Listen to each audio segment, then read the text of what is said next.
I'm Zachary Clapper, and today I'm going to talk to you about not just one project, but 3. It seems to be the trend here to just talk about a bunch of little projects, so you know.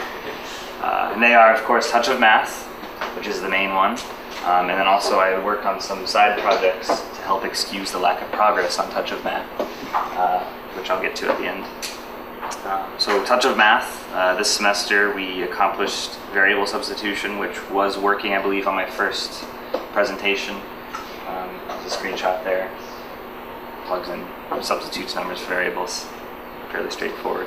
The biggest feature we implemented was history. So as you work on the equation, you can see what your previous step was, sort of as if you were writing it down on paper type of deal.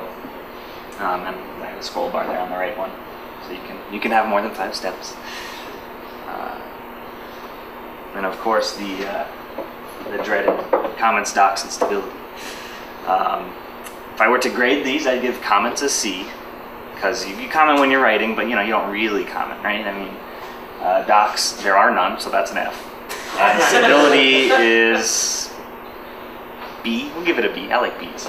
It's fairly stable, but there's still some glitches.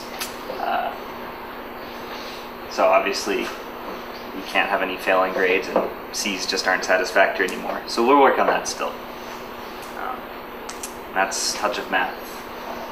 So another project I did, I just call it OBD2 Fun, because it uses vehicle onboard diagnostics, known as OBD2. It's been on cars in the US since 1996. It's got a little port that you can plug something like this into in your car, and it gives out diagnostic information. For example, if you have a modified exhaust and you're missing some O2 sensors, the check engine light comes on, you can plug something in there and it'll tell you, oh, there's missing O2 sensors. Hypothetically, of course. But you can also buy these little guys that'll just take it and stream it over a Bluetooth serial connection. And then you can put it on your phone. Anything that, of course, supports serial over Bluetooth, which is just about as common as it gets. So I wrote a little Android app that talks to my car, my 1997 Camry, over Bluetooth. Didn't even exist when that thing was made.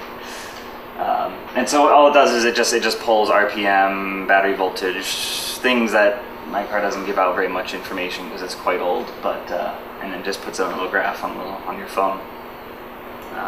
And the reason I did that is because all the existing apps for that have ads or are paid, and that kind of annoys me. So I'll write my own, right? So the third project is for our school's Formula SAE team. That's our race car. So this year we wanted to implement, I like to call it semi-automatic shifting. So it's not an automatic transmission, but it's not mechanical anymore. You press a button and it shifts right then and there. And that's to improve your shifting time so you can, stay on the gas even longer, win that race. And so that was a lot of hardware stuff, but there was some software there. I put an Arduino in the bottom of our race car and talked over I2C to the steering wheel, where there are 2 little buttons that the driver could push while they were driving. And then the Arduino controls some pneumatic pistons, which actuate the clutch and actually do the shifting. And this didn't get implemented yet, but the code is there. It also doubles as a display driver, because our steering wheel will have an LED tachometer and gear number indicator and stuff like that, and all that's over I2C. It's all open source. I had to make an Arduino shield. It's an Arduino Mega, and I had to make a shield for it, which is open source as well. I don't think it's up on GitHub. I don't think I made one yet, but I'll do that right after this. So you just plug in the wires, and it uses a phone cable to go up to the steering wheel for modularity. A little RJ14 jack or whatever. Yeah, that's very brief. You'll have to excuse my presentation. It crashed right before this, which is why I came in late as well. This is all I could make in the last 10 minutes there. So thank you guys. Any questions on any of them? Any of those brief projects? Yes? So the OBD2 thing.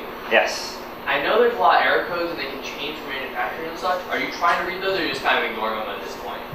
So it supports all the standardized ones, Okay.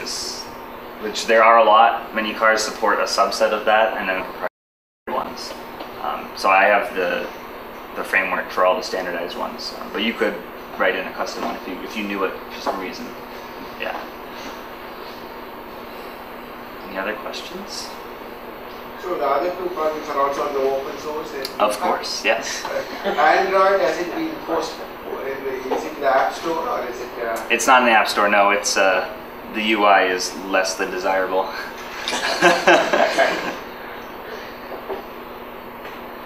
All right. Thank you, guys.